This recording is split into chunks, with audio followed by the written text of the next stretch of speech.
Welcome to the Special Needs Kids Are People Too podcast with Amy Bodkin, EDS. Amy is an autistic adult who also happens to be a school psychologist turned special needs consultant and public speaker. She's also a homeschooling mom to 2 autistic kiddos, a yoga instructor, a card-carrying Trekkie, and an all-around fun person. And last but not least, Amy is an advocate for seeing every child as a person, not a diagnosis. Because a special needs kid is just like any other child, just more so. Here's Amy Bodkin. Welcome, Amber O'Neill Johnston. We're very excited to have you on the podcast today. At least I am anyways.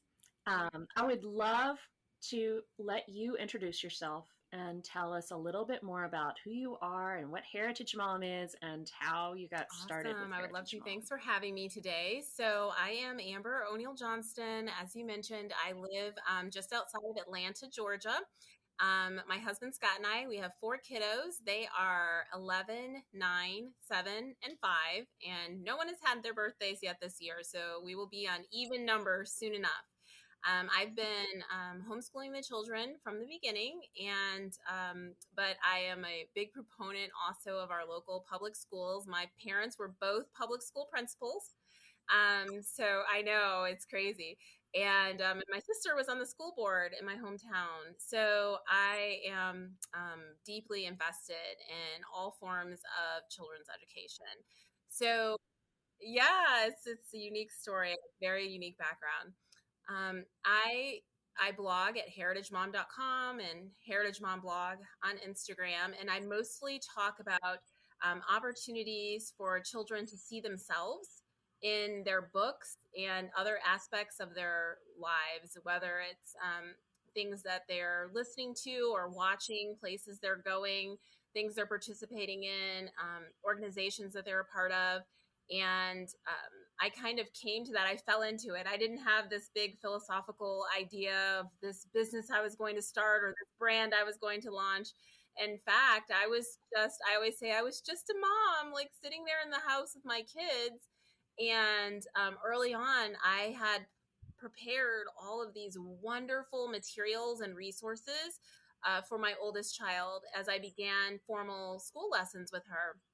And everything was just so rich. I had researched a lot of different educational philosophies and how children learn. And I felt like I was finding the best of the best in terms of what we were reading, the music we were listening to. We were reading poetry and reciting Bible verses, and we were reading plays and going to musicals and orchestra concerts and spending so much time outside in nature. And I had read Last Child in the Woods, and I was so inspired by that book. And I just had the idea that I was going to provide a beautiful education for my children, and I was on my way. And along that same time, during that same time, I was awakened one night with someone was on the side of my bed. I'm a very light sleeper. I could feel a presence next to me. And I opened my eyes, and it was my daughter. And I was like, oh, okay. She was crying. And I thought, well, what's wrong, honey? I assumed she had a nightmare or something. And she said, I hate the way that I look. I hate my skin, and my hair is disgusting. And I was shocked by this. I mean, I had seen signs building up to that, in that I knew she hid her black baby dolls in the back of the closet. And I found them one day, and I asked her about that. And she said she put them back there because they were ugly, and she only wanted to play with the pretty white dolls. And so I knew that there were problems brewing, and I was trying to get to the source of it. But that night when she came to my bedside, I was just completely devastated. So I kind of, took that opportunity. Of course, I held her and I told her all the good things about herself and all those lies that she was believing. But at the same time, I started running through my mind, like, what is going on? And for a lot of people, they point to things outside of their homes as a cause for what's happening inside the home. But in my case, I couldn't do that because I was her teacher and her mom, and all of her inputs were funneled through me. So anything that got to her was something that I overtly provided or that I allowed. And so there was no one to cast a finger. I couldn't point a finger to anybody. I just had to sit there and deal with, why does my child feel this way? And so we went through this for several months and lots of conversations and other disturbing things that she said.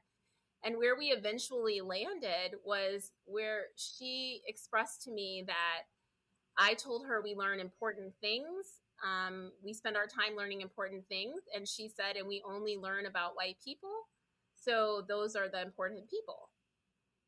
And that was devastating. Yeah, it was very eye-opening. And I thought, okay, now I'm getting to the root of it. Now I'm understanding where this craziness is coming from. And I realized I was providing for her the education that I received, the education that I saw everyone else online doing. I was taking her to the places that all the other moms in the mom groups were taking her. And I was doing all the things that everyone around me was doing. And it looked so good. And what I realized was that I was mothering their children. I was copying their mothering, but I wasn't mothering the child that I had.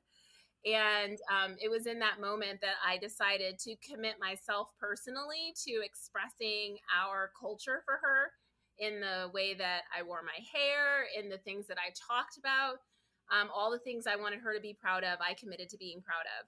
And then I changed a lot of our curriculum and a lot of her environment, even down to her bedspread. And the images that were on there that I thought the last thing she sees before she goes to bed every night. So that is how Heritage Mom was born. It's kind of a long story, but I came to a place where I wanted to share with other parents what I had learned. And that was that children need to see themselves, however they show up, reflected in the world around them. And now for a word about our sponsors. Today's sponsors are me and a Charlotte Mason Plenary. You can find out more about my advocacy work, working with parents and professionals to provide support for special needs families and children, and encouraging people to see children as people at amybodkin.com. Charlotte Mason Plenary is a homeschool company that supports children of all sorts of different types of needs with finding a curriculum that is a perfect fit for you and your family, doing it your way. Definitely check out the free 20 Principles study. It is fantastic. There are videos for Charlotte Mason's 20 Principles beginning with Children Are Born Persons, which is why she is my favorite educational philosopher. You can find out more about a Charlotte Mason Plenary and check out the 20 Principles study at cmplenary.com. I love your story, and I think a lot of parents can relate to the idea that you're parenting someone else's child and not the child that's right in front of you. Yeah. I hear that from a lot of families who have kids with some kind of a special need, whether they've got some kind of trauma in their lives or some kind of chronic illness or a learning difference. They're thinking about that golden average child because that's what all of the curriculums and all of the parenting books tend to speak to. But they're not looking at the child that's right in front of them and recognizing how that has to be different. Because we don't tend to think about it. I know, Yeah, it seems it's just a default. Like there's a way, their best practices. And if you learn those best practices and then you execute with, diligence and consistency, and you love and lots of love, you love them, right? Then things will all turn out the right way. And so it took a lot of time for me to realize that the right way for my child is what works for her. And also to feel confident in what I was doing without feeling like there was something wrong with what other people were doing. I realized like those poems, that music, those books, they actually were really good. I wasn't wrong about that. It's just that they weren't enough for my kid. And that doesn't mean that I see someone else using them and think, oh, shame on them. For me personally, I think right on, you found what worked for your family and I have to find what works for mine. Exactly. And I think, when my kids were small, all three of us, me and both kids, are autistic. And one of the things that I found when my daughter was really small was my mom one time, I think I told you this, she said, Amy, you're acting more autistic. Because when I was younger, especially, and up until very recently, most of the time we teach kids who are autistic to mask, to look like everybody else. But that doesn't teach us to value and appreciate and love ourselves and be able to be the best people that we can be. And so it was that moment where she pointed that out to me that I kind of realized, if I want my kids to be able to love who they are and to appreciate what's wonderful about them and to not be so focused on the things that are challenging for them, then I've got to appreciate me and to find that confidence. You know, we talk about this in psychology, actually. When you have Maslow's hierarchy of needs, and it's a pyramid, and at the bottom you have your physical needs, and then you have your safety needs, and then after that you have love and belonging. And it's not until after that that you get to self-esteem. And what I've come to realize from studying that is that self-esteem comes from when we feel love and belonging in the truest, healthiest sense possible. If we don't feel like people really truly see and value and respect who we are as people, we don't reach self-esteem, because you can't give a child self-esteem. Oh, that's so but true. You can give them healthy love. Yes, that's so true. And one of the things Yeah. that I've noticed, I've recently been talking about the concept of like roots and branches, and basically exactly what you just said. And not only does it impact the child's ability to reach self-esteem, I also find that children cannot spread their branches out to have relationships, deep, authentic relationships and connection with other people when their own roots have not been watered well. And so I think it's like twofold. You want the best for your child, but also, you know, especially in today's talks throughout society, we're talking about building bridges and people coming together and inclusivity. And I'm thinking to myself, like, you can't ask a child to expend emotional energy being authentically tethered to another group of people or another person when they don't even know themselves and don't feel that they belong in this space. So I see it as like it's the best thing for my child, which makes it the best thing for my family. But I also think that all of us coming together and ensuring this kind of tethering for all children is the best thing for our communities as well. Absolutely. Absolutely. And creating the space for people to be able to do what they need to that works for their family, because we don't walk in their shoes. And so we don't know what's right for their family or what's right for them necessarily. They have to figure that out for themselves. That's why no matter what curriculum you make, it's not going to be designed to fit every single child, or what parenting book you write. It's not designed for every single child. No, definitely. And I also think, you know, it reminds me what you just said of the need for parents in general, mothers, you know, that's the environment I'm in most often, to believe other moms when they're talking to us about their children and what they're experiencing. And to definitely offering ideas is always good, but to offer ideas and support without judgment. And an example that comes up a lot of times in certain areas of education, people talk about living books, and they talk about the opposite of living books being something called twaddle, which are books that basically have no place in a child's life or in a child's home. And I remember a mother telling me that her child was reading a book that would be considered twaddle by so many, but the main character in the book had dyslexia. And that when her son, she said his face lit up like she had never seen it before when that scene in that book came up, and he started jumping. He's like, mommy. And I thought to myself, well, you know, she was talking about sharing the book online, and people came back at her, other moms, like, oh, that's twaddle. I wouldn't let my kids read that. You shouldn't be letting them read that. And I thought, no, for your little boy, that is as living as a book will be, because he saw himself reflected in a character that was fun and adventuring and smart and witty.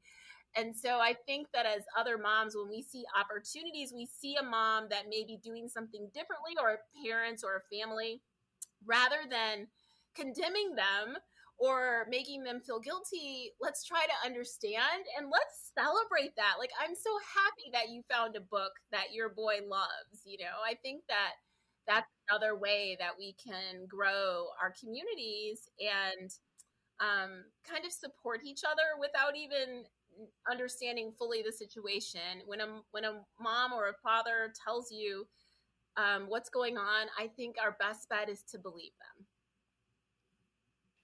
Absolutely. Well, and I was thinking in a lot of ways that dovetails very nicely with what I often am talking to parents about diagnoses. A lot of times people are scared to share with their kids that they have a diagnosis. But one of the things I've discovered is that when we share diagnoses, it opens up the door for connection, because all of a sudden you're not alone. You're not the only person like you. And when you feel like you're the only one, sometimes that makes you feel like there's something wrong with you, or that you're broken, or that you aren't as smart as everybody else. But when you open up that connection and you go, oh my goodness, they're just like me and they do the same thing I do. And this weird thing I do is not all that weird after all. It's normal for people like me. Yes, I love that. And it goes back to what you said a moment ago, to that feeling of belonging. And I think everyone has that feeling. And even as an adult, I can say, oh, that doesn't matter. And I don't need this and I don't need that. But I still have that longing for belonging, the longing for belonging.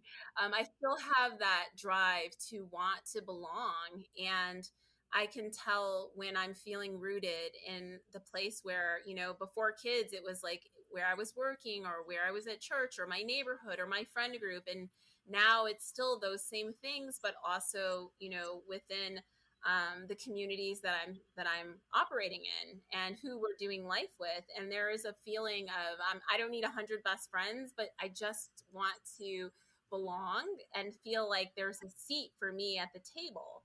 And I think children even more so are looking for that, even if they can't necessarily articulate it.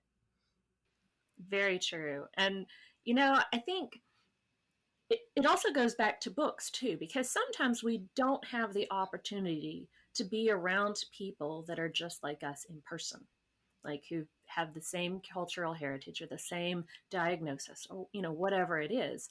And being able to see it in a book, like you mentioned with the mom who found the book about a child that was dyslexic, that can do the same thing when we're not able to be in that space together, or sometimes even online. I know a lot of autistic adults and teenagers find a lot of community online because they can have more access to other people that think just like they do. That's so true. I think the online, communities in this last year has shown us that though we may become weary at times of being on Zoom or whatever, it also wasn't just a blessing, right? That things would have been so different otherwise. So yes, I think finding that community can happen online. And you're right, books. I talk about that a lot in terms of thinking of books as both mirrors and windows. So mirrors being books where your child can see themselves reflected back. And that's different for everyone. Yes, when I speak, I talk a lot about our ethnicity and that reflecting back, because that was the pain point in my home. And that is the thing, by the way, that turned my little girl around. And that same child that I described some years ago, today, you would not even recognize her. You would be shocked to know that she ever felt that way. And I think a lot of that was when I decided to dig in deep and to put those mirrors in front of her to say that you are valued, you do belong, you are important, you come from a group of important people, and that you're seen, that we see you and the community sees you, the world sees you, and people like you. And then I think at the same time, it's bringing in those windows that allow our children to be able to take glimpses of the lives of other people and to begin to learn more and more about how other people live. And it's not voyeurism, because the people have asked me, well, isn't that kind of, should we just be throwing these things at our kids, like, here, learn about this culture, here, learn about that culture? Well, no, there's always a danger of a single story where you're only presenting this one story, even if it's multiple books over and over. It could be urban poverty, or the story of immigrants coming in and being poor and having nothing, and whatever it may be. If you keep telling that same story to your children, then sure, you're stepping into murky water. But when you open up the door for them to see so many different experiences for different groups of people over time from different places, and how they express themselves, how they move through their daily lives, and they're not just receiving a single story, there's nothing healthier. Because like you said, we can't always live in an environment where our children will meet people who are different from them in real life. And so I think those differences, it's very easy to say they're black and white, literally and in a pun, but those differences also can be differences. It could be the neurodiversity. It can be a child with a disability, and reading a story where that child has a disability, but the story's not about their disability. I read a book in the book. Is that right? Yeah, it's really important, because I feel the same way, right? My daughter's book club, we read a book. I lead her book club, and we read a book this year where one of the characters had celiac disease, and the main character loved to bake. I mean, that's like her favorite thing. And so for her birthday party, they baked cupcakes and cakes and all this at a bakery. But there just this little mention in the scene of how they set up an area for the friend where she could safely also participate in baking with them. And she wasn't off in a corner by herself, but her friends gathered around her table. And it really wasn't a main part of the plot. It was a small thing, but there was a little girl in that group, and she said, "That's me. I can't do that either." And I thought, wow, how many times has she seen another little girl with celiac in her books? And the way she got excited about that, and the way she saw in this plot that the friends weren't annoyed or bothered by this difference, but instead wanted to do all they could to make sure that their friend could participate. So I think those windows like that and those mirrors are important. And what's a mirror for my family may be a window for yours, and vice versa. So it's just a great way to kind of think about the books, and to check our bookshelves and what we're checking out from the library, and make sure that our children are getting the full feast of what we intend for them in their childhood. And videos too. I know you've talked about Alvin Ailey's Revelations. That is my favorite ballet of all time. Yay, it's so good. That's a perfect example, because that's a cultural piece, right? And it has the artistic talent that you would see in any dance or professional dance or ballet. But for me, the first time I saw that, it went much deeper than that for me, because that was a mirror. That was where I saw ballerinas that were shaped like me, that were at the top of their craft and being respected as being beautiful. And I saw their elongated, muscular, figures. And I'm thinking, wow, like this is like my people. And I think like that's just as much of a window as it is for when I go and see other performances, and I'm appreciating them from another perspective as well. Mm-hmm. Yeah, absolutely. I had the fortune of growing up in Memphis, and so I was always surrounded by lots and lots of windows, and they were always very positive. And I miss that, because I had so many more windows than my own children do, and it takes a little bit more of a conscious effort to be able to provide that. And neurodiversity can be a lot harder to provide some of those windows for, because sometimes you don't know that someone has a disability, because so many times they're invisible. Yes. And also because of that invisibility, sometimes we don't feel comfortable talking about them. Like sometimes there's a lot of shame in society talking about depression, for instance. That one, it's only been in the last 20 years or so that people are really talking about it in public. So yes, there's definitely I think some.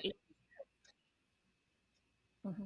Yeah, and I think that it's part when we talk about that community building is also when someone does give you a little bit of an opening there and shares that to show your interest and acceptance of what they're saying and not just kind of like ignore it. But I know when I meet families who are expressing to me that their children have some circumstance, whatever it may be, that might be different than what we typically see, I'm always wanting to know more.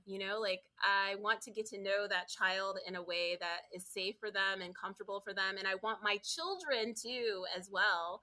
I think what the danger and a lot of times is we meet people and we may be well-intentioned, but then we set that child up on the shelf like it's a little porcelain doll because we don't know what to say. We don't want to do the wrong thing and we don't want to say the wrong thing.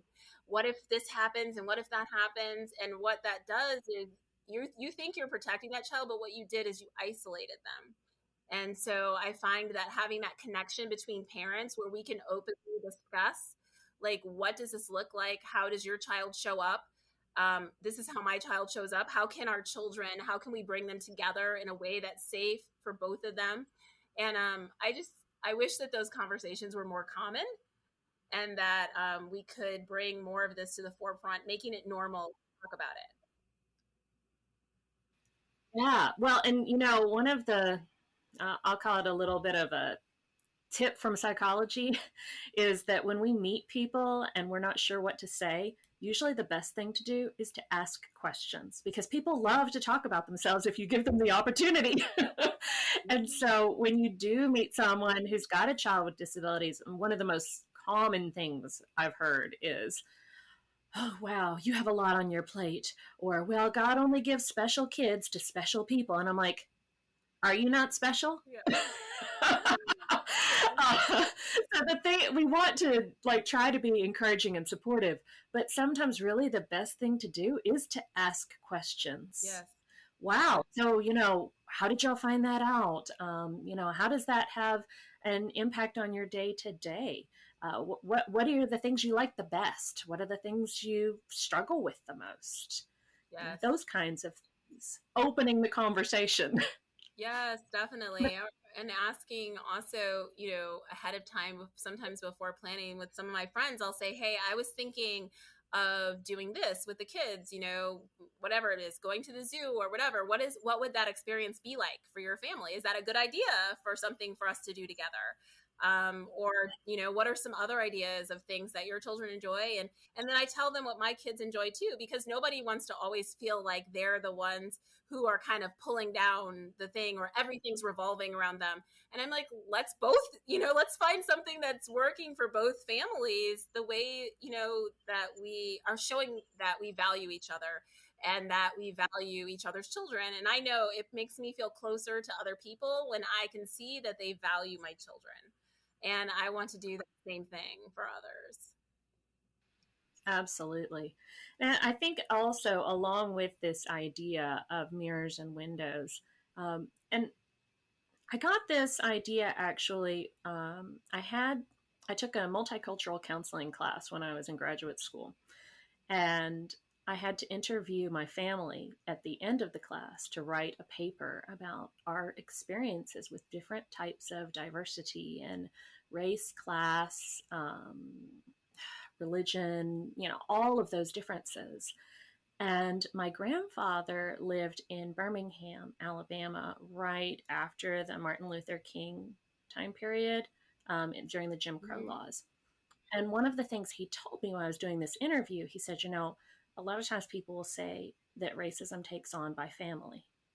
But he said that he found that most of the time it was when he put it as when people are willing to just drink milk with other people.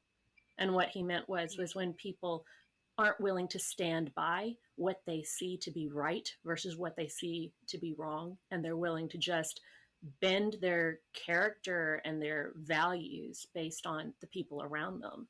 Yes. And I thought, that's kind of like another part of this whole concept of the power that living books can have to, provide those mirrors and windows into your home, because living books often present ideas that shape our character of who we are as people. and what our values are, and if we're going to stand by those values when that gets tough. And I mean, that applies whether we're talking about race, neurodiversity, class, any kind of difference. We have to be willing to develop strong character ourselves so that we can be authentic ourselves and love who we are. And through that, also stand up and love other people for who they are. Yes, I think that's such a good point, and something I try to talk to my kids about to prepare them, because standing up is not always easy, because now you're basically pulling yourself apart from the crowd to say that we've crossed a point that I'm not willing to cross. And I think that if you don't know ahead of time how hard that could be, you think like my kids are right. They're, especially the younger ones, they're like, if I was there, I wouldn't have done that. If I was there, I would have done this, and that. They're like superhero. They feel like they would always do the right thing at all the time. And I'm like, I'm so glad that you think that, but I want you to know, I want you to remember that, because I want you to be that way. But I want you to know that it's hard, and that this hard thing, it's coming your way because it comes for all of us. And that in that moment, you have to be prepared to take the road less traveled. And that's how change happens. If enough people take the road less traveled, it becomes the more traveled road. And I think that's just a great point that you bring up. I have so loved this conversation with you, Amber. This has been something that has always been something that's been important to me as I've had mirrors into my own life and also windows into other people's lives. And it's just such an important topic. And I'm so glad that your daughter brought this up to you so that you ended up creating Heritage Mom and really this whole conversation. And the things you've learned through this experience that you've been able to share with other moms to get us thinking about, okay, what kinds of books, what kinds of videos, what kinds of music, what kinds of experiences am I providing for my children to help them know how to react when they grow up and they run into people who are different from them, and also to appreciate who they are so that they know how to extend that same kind of love and acceptance to others. I think it's beautiful. And I think what you're doing is beautiful and absolutely love it. So thank you for being on with me today. Thank you so much. You're welcome. Right. Thank you for having me. We will see you guys next time. Have a great rest of your week.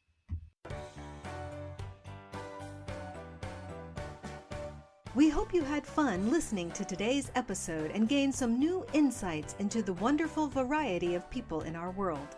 You can find out more about Amy's advocacy work at amybodkin.com. And remember, special needs kids are people too.